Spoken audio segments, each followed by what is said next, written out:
Hey, been a while, hasn't it? I actually did plan on doing a joke commentary instead of hibernating for God knows how long, but then I remembered that it wasn't funny, so all of that got torched to hide the evidence. So, instead of that, we're doing an actual real commentary this time. You know, like the other two videos on this channel, because if there's anything we love here at Minimality Production Studios Incorporated Limited, is variety. But, enough preamble, let's get through with the context. On the 12th of October 2023, the YouTuber Lily Orchard uploaded a retrospective on the mainline Pokemon series. Much later, on July 23rd, 2024, two clips of that video started circulating on Twitter.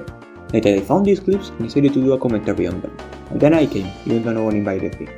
That's pretty much all you need to know, but before we talk about the funny video game, I do need to pause a bit. Normally, I wouldn't do this, but since this video we are talking about someone who is rather controversial to say the least, I thought it would be wrong of me to not mention just in case it is spread around. In this video, I'll be defending Lily. It doesn't mean I like her, that I believe she's a good person, or that I am on her side on whichever one of her many controversies that in the past is having now at the time of production, or she'll probably have in the future. And I feel like it would be wrong of me to talk about her, let alone defend her, without bringing up the very serious allegations thrown against her. I would recommend anyone who hasn't seen I Love Kim Possible a Lot's video on her to do so if you can stop it. It will be linked in the description. If you do watch it, please keep in mind the trigger warnings. This gets worse than bad media takes. Also, just to clarify, this isn't me implicitly throwing shade at the people who haven't done this in their own video about Lily. I prefer it if they did, but it is a route that I want to set for myself. With that properly laid out, we can begin. Do you know what else? Every single character in this show is implied to be Jewish and bisexual. The current real value of a shiny Pokemon is fucking zero. Even if you like a particular shiny Pokemon, it's just too much effort and too much time to hunt for one of those things. I've seen shiny hunters go into 20,000 soft resets. If you want a shiny that badly, hack it in. Nobody who values themselves as a person will judge you for it. No, I don't shiny hunt myself, but I can understand why people in the Pokemon community would spend hours of their lives on such a practice. Maybe, and I'm gonna need you to hold your socks for this one, maybe they enjoy it? Who are you to say what the real value of a shiny Pokemon is? People could value shiny Pokemon for aesthetic reasons, like Voodoo, Greninja, or Ponyta, because they think the alternative colors are cooler. People could value a shiny Pokemon they encountered and caught in the wild, like I did when I caught me a Hisuian Quillfish and ironically named it the Japanese word for beauty. We're going to talk about the value of a shiny Pokemon. Hacking in the Pokemon you want just feels lazy to me. I mean, where's the value in something that you didn't actually work for, you know what I mean? Okay, so I know there is a lot of context, but this entire interjection has a huge glaring flaw that covers almost all of it, so I thought it would be better to deal with all of that at once. Before we do that though, let's talk about some other issues with these interjections. First off, your argument about hacking shiny is an effort. Are you implying that you have to have work to get a Pokemon not get value out of it? Are people not allowed to value starter Pokemon anymore? What about Egg Hatch or Mystery Gift Pokemon? Are you going to break my legs if I get the chocolate I am with Tweety? And if effort is that important a factor, then what about your Quillfish example? Why does yours to have value, by your logic, while a hack shiny doesn't? Sure, one is legit while the other is not, but in practice, what is the real difference in effort? As someone who has shiny hunted in the past, I can tell you firsthand that the real challenge in shiny hunting comes from finding the Pokemon in the first place, not catching it, unless you're dealing with a legendary or a Pokemon of a similarly low catch rate, a Pokemon that has a side damaging move, or arranges a Safari Zone. 9 times out of 10, once you found it, you already won. If you're going to put into question the value of a hack shiny because someone didn't work for it, why do you get to put value in a Quillfish for which you skip the hard work for obtaining? For the record, Hisuian Quillfish does learn a third damaging move with double edge at level 47. I haven't been able to find any data regarding at which levels Quillfish can spawn, but even if they do have that move in the wild, A, you're not forced to battle them, you can just throw Pokeballs at them, and B, this argument still works for any other shiny that was found unintentionally. Let's take a step back and analyze Lily's proposal. How does someone hack a shiny in? There are like 3 methods. You edit a pre-existing Pokemon, you modify the game so you get a guaranteed shiny encounter, or you create a new Pokemon from scratch. If the hacker picked the first 2 options, they'd be putting in the same amount of effort as you did for your Quillfish, as they still have to do the capture. One could even argue that they put in more effort since they had to go out of their way to modify the game. Also, as you said yourself, someone can find value in a shiny because they prefer the color palette over the regular one. A statement that will give me more to talk about later, but we'll get there when we get there. So, what's the value in something you didn't work for? The value is in the nice colors, like you said. Second less important point. What does the enjoyment aspect of shiny hunting have to do with anything? You're acting as if Lily said that shiny hunting was bad on some level when she never really did. She's just saying that it's very time consuming, which is an objective fact in most cases, and that might turn people away. I see 2 possible reasons for Naitaidai to come to this assumption. Both are kind of understandable, but still aren't solid enough for me to not believe up that it is in fact just an assumption.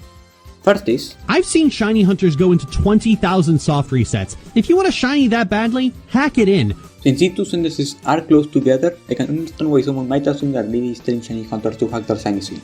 But, for me at least, it sounds more actually talking about two different groups of people, shiny hunters and her audience. As in, they spend time soft resetting, you don't have to do that. Otherwise, she'd say something like, they spend time soft resetting, if they wanted shiny that badly, just hack it in. The other alternative is, The current real value of a shiny Pokemon is fucking 0. one can easily believe that since she's devaluing shiny, she is, by extension, devaluing the people who work to get them. For which I can just say, just because the shiny Pokemon itself has no quote-unquote real value, doesn't mean that someone can find value in the experience of getting said Pokemon, journey, destination, and all that. It's not like this is a foreign concept to Pokemon either. In the Gen 1 and 2 games, plus Ruby and Sapphire, if a player completed the Pokédex, they got a useless diploma. But that's fine, because the reward is a symbolic one, while the real value comes in the achievement. Either way, I thought that this was Lily throwing shade at the act of shiny hunting as a concept, because this is Lily Orchard we're talking about. If she wanted to say, shiny hunting is cringe and everyone who does it is an idiot, she would have said it directly. It's not like she's known to have a filter. I will acknowledge though that this isn't the most perfect retort in the world, but, as I said, this is based on the interpretation of Lily's words, and the only real way of understanding is being inside Lily's head. So I decided to get inside her brain. To watch her original video, that's what I mean. Hey, so you know what I said about how this video came from two clips that Naitaidai found on Twitter? That might be more of an apt description than I first thought. Of course, if the problem was that Lily hadn't explained herself well, one might think that the context surrounding it might help someone understand what point she was trying to get across. So I went to check, and the clip posted on Twitter misses out on almost 2 minutes of Lily talking about shinies, including her explanation about what she means by real value. As I'm about to show you, Lily didn't talk about that if her opinion of their words was a fact, as a retort of who are you to say what the real value of a shiny is would imply. What she was trying to do was make a distinction on value that came from a Pokemon's rarity and the value that comes from what sets the Pokemon apart, which, aside from the change in color, is nothing, as shiny and regular Pokemon are exactly the same, which would be wrong in Gen 2, but that's not the point. Now, shiny Pokemon are treated with a great deal of value by the shiny hunting community, and that value is entirely based on the fact that they're so rare, not a lot of people have them. In fact, the shiny hunting community complains about shinies becoming less valuable whenever the chance to encounter one goes up. This is called extrinsic value, value determined by a market, also known as fake value. The intrinsic value of a shiny, the actual value of that Pokemon as it exists, is pretty much down to how much you like the Pokemon and the color scheme. For example, my favorite Pokemon is Gardevoir, but I hate its shiny form. The blue and orange, while still as complementary a color scheme as the green and pink, just doesn't look as good, and the black dress on its Mega Evolution isn't all that appealing either. It's just the old adage of slap black on something and instantly it becomes edgy and better, like shiny Charizard. If you gave shiny Pokemon a flat 15% rate to appear, their intrinsic value would not change. People would still want the shiny Pokemon they like, and then they would get them. Their extrinsic value, the value assigned to them by shiny hunters based on rarity and therefore bragging rights, would plummet. But extrinsic value is fake, like NFTs, or currency conversion, or inflation. It's all fake, none of it's real. The current real value of a shiny Pokemon is fucking 0. And just to make it clear, this is not in another wildly different place from her original video. It's not like this happens at the 4-hour mark, while the clip that Naitaidai shows is 2.5 hours in. This is immediately before. Based on the fact that the clip being shown has a lower resolution than the rest of the video, and the fact that it starts and ends at the same time, I'm pretty confident in saying that this came from Naitaidai not checking the original video and just taking that clip from Twitter, instead of an active malicious attempt of Naitaidai to forever tarnish Lily's name in the Pokemon community. Still, that checking the video you're supposed to be commenting on is not a very inspiring thing to leave your audience with. I'm not even asking you to watch the whole thing, not even I did that, but at the very least, I'd say it's fair to expect for someone to actually watch the context surrounding the segment they're talking about.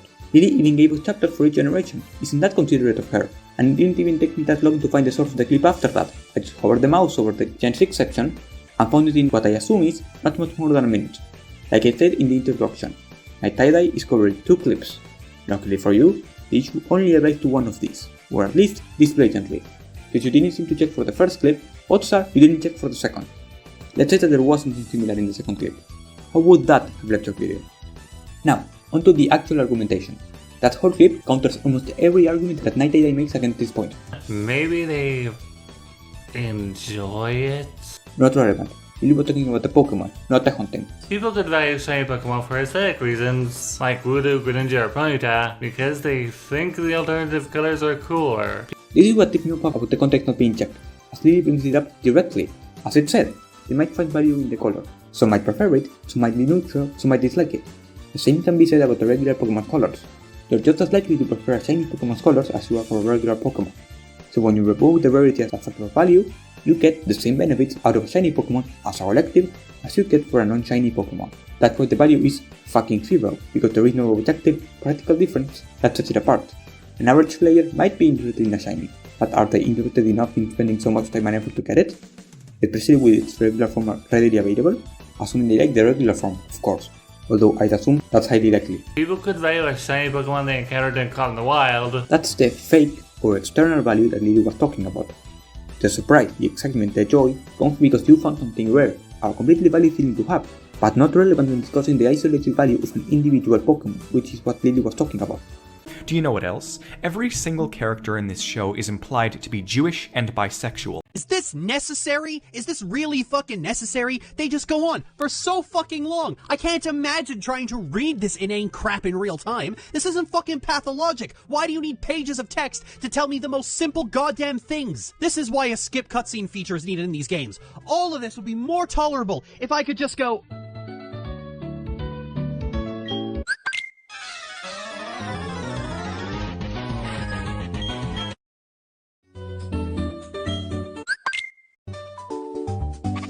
This is what I mean when I say Pokemon's story hasn't improved. They still use very one-dimensional characters all the time. They're just more verbose about it. They talk forever about nothing. Hey Lily, you know what it takes to play a game like Pokemon properly? Reading the dialogue. Does the fact that it's necessary change the fact that Lily dislikes it? No? Alright then, go on. If people just breezed through the dialogue or skipped it entirely in these games, they'd have very little clue of where to go and what to do in order to progress the story outside of go to the next town to be the gym leader. This assumes that a hypothetical skip cutscene feature was something that was added into a game that didn't have it beforehand, when something like this isn't a relatively minor adjustment, so the game would have to be designed with this in mind. Even more so since Lily is not just talking about video cinematics, he's also talking about dialogue conversations that happen within the game itself.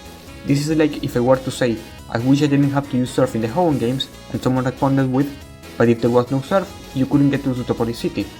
Yes, you're right, but it doesn't change the fact that I wish I didn't have to use it in the first place.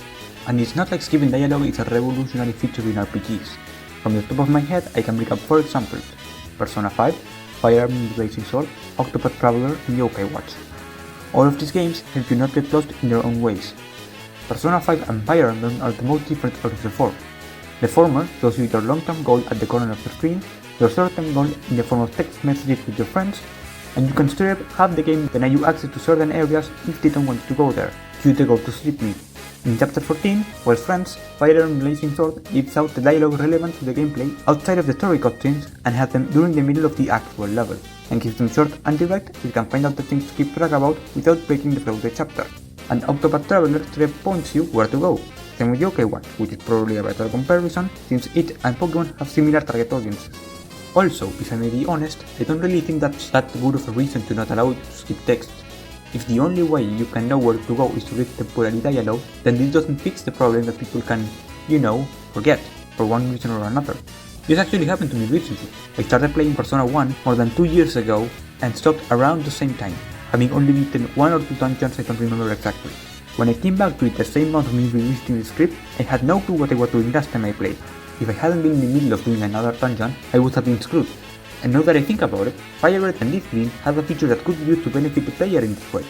The Previously on Your Quest screen.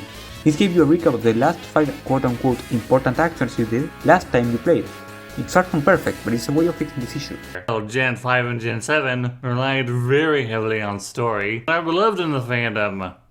Well, okay, Gen 5 got a lot of flack, but that had nothing to do with story. More people calling the Pokemon unoriginal. Scarlet and Violet, despite being a buggy, glitch-filled game, gets a lot of praise for its multiple stories. And it's all because of the dialogue. Hell, if you want a Pokemon game where the dialogue really doesn't matter, just go back to playing the Gen 1 games. Why does it matter if those games are beloved in the fandom for their stories? Lily could very easily be in the minority and dislike these stories, which, since she said that Pokemon stories haven't gotten better, just worthier, it's pretty safe to say that this is what she believes. Alternatively, if this isn't the case, maybe she does like the story overall, but finds that the dialogue drops it down to being unenjoyable. And the part about the Gen 1 games? Other thing. Sure, one can always go back to these games if they prefer the way they do things, but bringing it up here only serves as a dismissal and nothing more than that. It doesn't address really wanting the style of dialogue to be brought back. what's the point? But the big question. How do the French tie into all this? Literally between this and your Dungeon Meshi video, you've basically confirmed to me that you're nowhere as media literate as you've convinced your audience and yourself. I've even heard you claim that X and Y were hard games, when Gen 6 is said to be when the franchise started to get ridiculously easy, due to the experience share being tweaked so that it's always on, and every Pokemon is party game experience, whether or not they were actually in battle. Before you ask, no, I didn't forget to add anything to the script card. We just jumped from arguing about Lily's media literacy skills to talking about difficulty. There is no correlation or anything that ties the two subjects together. Even as simple, I've also noticed that would have been enough. You're not even arguing against anything Lily said, just something that someone else said she said and Naitaidai believed with what I assume to be no proof. And I am making that assumption because if he had any, he would have shown it. We could have at least, I don't know, taken a screenshot of a person saying this. It wouldn't have been great evidence, but it would have been something. There is also no evidence of anything regarding X and Y difficulty, just words. Even if we do take what Naitaidai said at face value and assume that Lily did say this word for word, this argument is still weak. People can find difficulty in different things. Just because most people find X and Y to be one of the easiest games in the series, it doesn't mean that it's the same for Lily. Also, the EXP share, the thing that according to you made the game easier, is not forced on you in X and Y. The part about the distributing experience for the entire party is true, but it only becomes mandatory in Sword and Shield. You really could have just played with the EXP share off and your argument just dies. Okay, so I'm on the revision period of the script and I went to check what Lily said about the EXP share and look what I found. Because it's toggleable, you get to decide how to use it. My preferred method is to have it turned off, but when I'm trying to even out my Pokemon, I'll turn it on and put my highest level party member in the PC before I go grinding. She didn't turn it off 100% of the time. She didn't have it on most of the time. So the argument is not dead, but we could settle for a coma if that's fine with you. Oh wait! While I was writing this, I found out you made this claim because you hacked Ralts into the game because you wanted it as a starter, and Ralts freaking sucks compared to actual starters. You also can deal with a difficulty curve, I hear. All because you were infatuated with an overrated waifumon. Okay, so, according to your research, which I'm guessing exploded because you never see it, Lily played the game in a way that wasn't intended, and that made the game more difficult. So a challenge run. You do realize that this makes your argument about the difficulty in X and Y weaker, right? Because now we have another explanation as to why she found the games harder. She wasn't playing like everyone else. X and Y are the hardest games in the Ralt starter run, and X and Y are the easiest games are two statements that can coexist. The weaker stats explains it even more. She's putting herself at a disadvantage and she got a more difficult experience. Also, I know this is a nitpick, but why are you comparing Ralt stats to Piplups? Wouldn't it make more sense for you to compare it to the Kalos starters? Doesn't come in your point either. The only lead Ralt has in stats is its speed stat against Chespin, and that's it, which still be rating will be weaker than the other starters. For full transparency, when I checked for the EXP share, I also checked for talk about difficulty and I found this. Sillage City is a rock-type game, and because of the makeup of my team, actually getting through this was a battle of attrition. Again, the fights themselves aren't difficult, but the damage scaling is so high that you just get one-shot by a lot of different moves. I've been of the opinion for a while that Pokemon is way too centered around one-shots. Between stat-buffing moves increasing your stats by up to 4 times their regular amount, and super-effective moves increasing that damage by another 400% at times, the game is too centered around sweeping. It's boring. It's boring when I'm sweeping, it's boring when I'm being swept, and it's not hard. This is why complaints that the EXP share ruins the difficulty just flat-out don't work. The game isn't hard if the enemy just hits harder than your maximum HP, but it's easy to design. It's easy to make a game feel difficult if your HP just gets crunched from a single hit, and a lot of people will take that to mean that the game is hard. But my opponents aren't really doing anything smart. They just have inflated stats and use high-power moves. Actually making the fights difficult, bringing the sheer amount of damage to a quarter of what it usually is, and making enemies play smarter takes more development time. And we all know how pathologically lazy Game Freak can be. That would take time, and they want their money now. Delaying the game would make it better, but it would mean Satoshi Tajiri can't buy his 8th yacht, so one-shots it is. Fundamentally, Pokemon needs a math change. It's not really complaining about difficulty as a whole, but rather how difficulty is designed. There are other difficulty related to complete throughout the video, but they all fall back on this. For instance, after that, it's the gym. It's a grass-type gym, which was mostly handled by Fletch, Endure, and Demora until the leaders of Go-Goat started breaking out the one-shot moves again. I'm not going to keep complaining about that, I'm just going to say I miss Gen 2 where I could get stuck in a mind reader hypnosis trap. I do think there is an overlap between the two though, so I don't think that saying Lily couldn't deal with the difficulty curve is necessarily wrong, but it is an oversimplification. You can argue whether or not Lily is in the right or not, but without asking the Lily question, we are not having a discussion that is fair to Lily. Then, Naitaidai moves on to his closing statements and there's not much I can say about them, so we can just move on to my final thoughts. To be blunt, this video feels lazy. From the weak argumentation, to the lack of double checking the video, and the entire final section is just you arguing against something that came to you in a dream. I know I already made note of this when I covered the shiny segment, but I feel like I need to drive this point home. I want to make a reminder. Twitter users can get paid by interactions if they are verified. One of the easiest ways to farm interaction is by getting people angry. Clipping a controversial take by a person who's already widely disliked and also happens to be in a marginalized group is the perfect recipe for dogpiling and rage bait. While neither of the users that put these clips are verified, they can still take advantage of these interactions to bolster the reach of their account. I'm not saying that either of the users that put these clips are doing so for the money or the fame, but what I am saying is that when such an incentive exists, you can't just take things like this as face value, much as make a whole video about it without double checking. I had to watch almost 50 minutes worth of a Lily Orchard video. If I hadn't limited myself to the Gen 6 section, I would have to watch 6 hours worth of video, just to make sure that there wasn't anything else that slipped by you. This should have been your job, not mine. Look, I get it. Lily is practically a material factory. She can get 50 videos done on her by just walking to the grocery store, and all of those videos can be both correct and have original points, and only some of them include transphobia. But just because Lily is an easy target, it doesn't mean that you should do your video on her with your eyes closed. To be frank, I don't really watch your stuff, so I don't know if your quick fox commentaries are supposed to be, and I don't mean it derogatively, low effort, easy stuff to upload. I think that's a fine approach to do in general, but maybe you can afford to do a quick check. Maybe that's how it usually goes and this is just a slip up. That'd be more than welcome. Just try to make sure it doesn't happen again.